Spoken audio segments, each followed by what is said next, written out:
Et salut à tous, on se retrouve aujourd'hui pour le résultat de SmackDown du 17 juin 2022.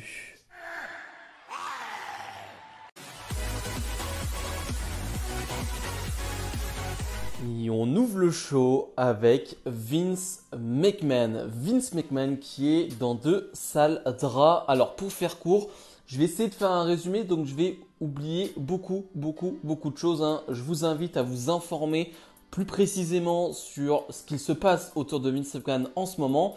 Ce qui est sûr, c'est que Vince McMahon s'est volontairement retiré pour le moment, provisoirement, de son poste de président du conseil d'administration, bref, de président tout court, et qu'il est remplacé pour le moment par sa fille Stephanie McMahon. Alors, ce qu'on sait, c'est qu'il y a une histoire autour de lui, qu'il aurait payé une femme 3 millions de dollars. C'est quand même énorme, 3 millions de dollars. Et le conseil d'administration enquête sur ces 3 millions de dollars parce que pourquoi il aurait donné 3 millions de dollars? Il aurait aussi augmenté le salaire d'une femme de 100 000 à 200 000 dollars après qu'il ait eu une liaison avec elle. Et bref, il y a aussi une histoire avec John Laurinaitis, pas très clair, assez flou, où finalement, ça se partagerait des filles, des femmes, et ça prendrait les femmes pour des jouets. Bref, c'est assez confus ce que je vous raconte là maintenant. Je vous invite à aller vous renseigner. Et donc, on attendait tous ce qu'allait dire Vince McMahon ce soir, parce que c'était pas prévu qu'il parle à la base, et il a parlé, et c'était lunaire. C'était lunaire. Déjà, il va se faire acclamer, un gros pop pour Vince McMahon, alors que certains attendaient des huées. Et pas du tout. Et Vince McMahon va juste dire quelques mots, quelques phrases pour t'introduire SmackDown, pour finalement dire les 4 mots aujourd'hui à la WWE, c'est pour toujours, à jamais et toujours ensemble, le together, donc ensemble, qui veut dire quand même beaucoup de choses. Il va terminer là-dessus en disant c'est ensemble. Alors je ne sais pas si ça veut dire je reste, vous inquiétez pas, il n'y a aucun problème là-dessus. Et finalement, il va juste dire Welcome to SmackDown. Ok, d'accord, très bizarre cette promo. On s'attendait tous à ce qu'il parle, pourquoi pas de l'affaire, en tout cas qu'il exprime son ressenti ou qu'il dise je vais être absent. Et pas du tout, pas du tout. Donc promo très bizarre de Vince McMahon pour ouvrir ce SmackDown. Riddle est sur le ring et Riddle va nous diffuser une vidéo qui récapitule toute l'histoire avec Roman Reigns. Parce que ce soir, oui, Riddle affrontera Roman Reigns dans le main event, un match qui sera pour les 2 titres de Roman Reigns. Et Riddle nous dit que sa famille regardera ce match et que plus particulièrement, Randy Orton, son ami, son meilleur ami, regardera le match. Et Riddle va nous donner plus d'informations sur Orton. Comme je vous l'ai dit dans la dernière vidéo, Orton est blessé et pourrait se faire opérer et possiblement revenir que en 2023. Riddle, dans sa promo, dit que Orton va se faire opérer. Qui dit opération, ce sera retour qu'en 2023. Soyons honnêtes, donc à voir ce que ça va donner. Mais Riddle confirme presque qu'Orton va se faire opérer et sa promo va vraiment consister à mettre en avant Randy Orton, ce qu'il a fait pour nous sur ces 20 dernières années. Donc c'est assez bizarre comme promo et assez émouvant, c'est-à-dire qu'il va vraiment te dire Orton nous a divertis sur les 20 dernières années, il a sacrifié son corps pour nous, donc thank you Randy Orton, merci Randy Orton. Et voilà, pour lui, ce soir, il va remporter ce match et remporter ses 2 titres. Et il va même d'ailleurs, pour partir, demander à ce qu'on mette la musique de Randy Orton. Donc, un peu bizarre comme promo, c'est-à-dire qu'on met vraiment en avant Randy Orton comme s'il allait nous quitter pendant un petit moment. Et ouais, ça me fait bizarre, ça me fait très bizarre. Donc, Riddle qui se met le public encore plus dans la poche en parlant de Randy Orton, en disant qu'il va être blessé et qu'il va faire ça pour lui, c'est plutôt malin. Macap Moss fait face à Happy Corbin, un match qui est appelé The Last Laugh, donc le dernier rire. Donc concrètement, c'est le dernier match de leur rivalité. Et tant mieux, enfin, j'ai envie de dire. Macap Moss, très over, très apprécié par le public de Minneapolis, si je ne me trompe pas. Vraiment bien over. Et finalement, le match va durer 7-8 minutes. C'est très correct. Franchement, c'est très correct. Madcap Moss, une nouvelle fois, se démène bien. Et Happy Corbin fait du Happy Corbin, c'est-à-dire qu'il ne fait pas grand-chose. Mais il te sort ces 2-3 prises qui sont vraiment cool. Voilà, il n'y a rien à dire, hein. Il a 2-3 prises qui sont très très fun et à chaque fois il les sort. Et face à un McCapmos qui est une petite pile électrique dans ce match, franchement ça fait bien le boulot. Ça fait bien le boulot. McCapmos qui va même porter 2 fois son finish pour vraiment en terminer avec Happy Corbin. Donc victoire de McCapmos. Après le match, McCapmos va juste prendre le micro pour rigoler, voilà, juste rire. Et encore après le match, finalement, Happy Corbin va dire à Pat McAfee qui commentait le match, bon, tu t'es moqué de moi pendant tout le match, arrête ça tout de suite, ça va pas le faire, je vais m'en prendre à toi. Et finalement, Pat McAfee, un exceptionnel au micro, qui va réussir à réunir tout le public derrière lui, qui va encore plus se moquer de Happy Corbin et qui va demander au public de rigoler. Je sais pas si ça va mener à un Happy Corbin contre Pat McAfee, je sais pas du tout, ou si c'était juste pour la blague, si c'était juste pour faire une petite blague contre Happy Corbin, qui là retombe au plus bas de SmackDown, je ne sais pas, on verra bien. Le New Day fait face à Shanky et Jinder Mahal. Il semblerait enfin que le New Day en a fini avec son histoire avec Sheamus, Butch et Ridge Holland, j'ai envie de dire enfin. Malheureusement, je ne sais pas si on part sur une histoire avec Jinder Mahal et Shanky. Il n'y a pas grand chose à dire sur le match. Encore une fois, tout va se jouer sur Shanky qui en ce moment a envie de danser. Pourquoi? Je n'en sais rien. C'est-à-dire que Xavier Woods va jouer de son instrument en plein match, ce qui va distraire Shanky et donc Shanky va danser. Ça va énerver Jinder Mahal. Jinder Mahal qui va se retrouver sur le ring et qui va se faire surprendre. 1, 2, 3, victoire du New Day. Je ne sais pas où ça va nous mener cette histoire. On redonne des victoires au New Day, ça c'est bien. Mais je ne sais pas où ça va mener cette histoire avec Shanky et Jinder Mahal. Jinder Mahal va sûrement péter les plombs à un moment donné. C'est quand même déjà bizarre qu'il n'ait pas encore pété les plombs. Drew McIntyre et Sheamus et Adam Pearce sont sur le ring pour nous parler du match de qualification pour le Money in the Bank de la semaine dernière qui s'est terminé sur une disqualification, mais on ne sait pas de qui. Bref, un peu un bordel. Et donc personne n'était qualifié pour le Money in the Bank. Et justement, Adam Pearce va dire, eh bien on a décidé que c'était Sheamus qui était qualifié pour le Money in the Bank, ce qui va énerver Drew McIntyre, qui va commencer à s'en prendre à Sheamus. Mais Adam Pearce va reprendre le micro en disant, non, Sheamus est qualifié, mais toi aussi, Drew, t'es qualifié. Très bonne nouvelle et très bonne chose. Heureusement qu'ils font ça. McIntyre qui va quand même pas, qui peut pas s'en empêcher, qui va quand même porter un clé mort sur Sheamus pour terminer ce segment.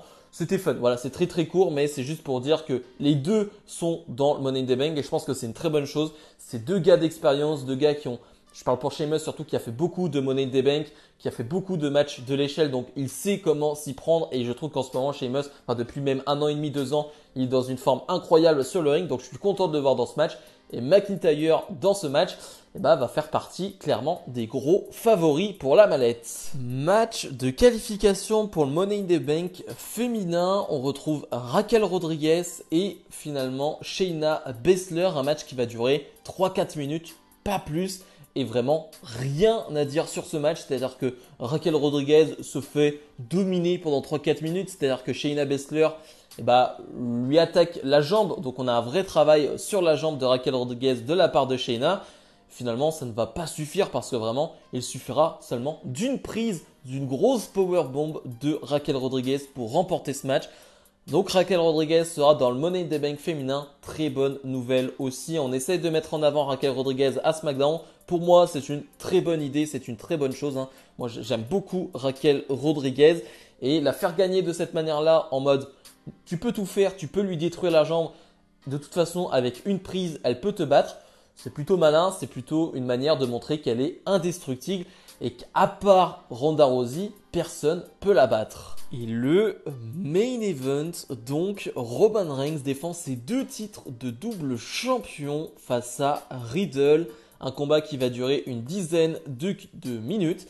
Et un combat que j'ai adoré, fantastique combat je trouve, exactement ce à quoi je m'attendais, c'est-à-dire qu'on a un Roman Reigns dominant qui va faire ses prises très basiques, très simples, qui va être dans la lenteur, qui va installer un rythme très très calme, très très lent, et un Riddle qui, comme je l'ai dit pour Matt Capmos, est une pile électrique, un Riddle qui veut accélérer, un Riddle qui lui a un cardio phénoménal, qui lui veut que le rythme s'accélère, il veut que ça se dynamise.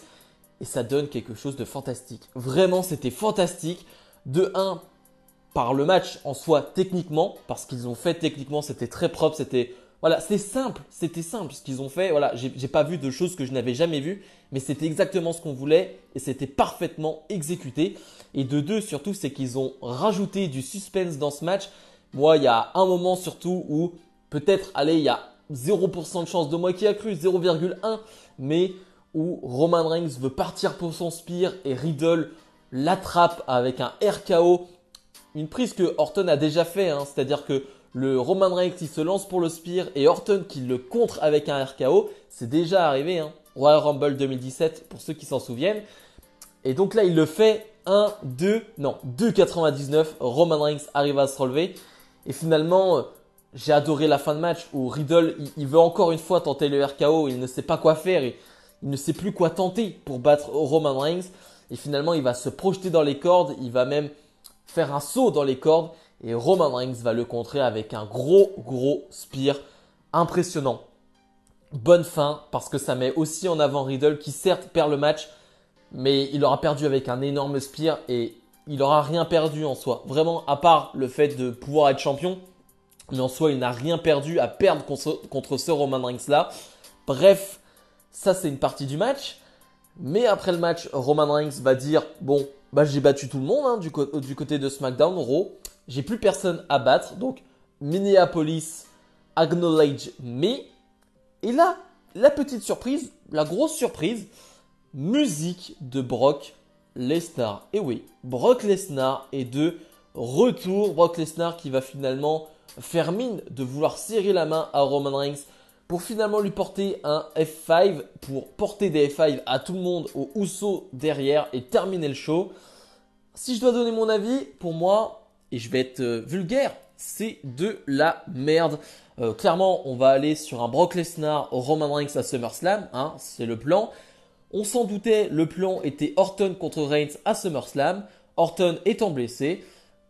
On ne sait pas qui prendre. On rappelle Brock Lesnar. J'ai vraiment l'impression qu'ils ont appelé Brock Lesnar il y a quelques jours pour lui demander de faire cela parce qu'ils n'ont pas de plan. Et ça me désole parce qu'on est chez WWE. T'as des dizaines de superstars qui ont le niveau, qui sont juste pas très bien bookés.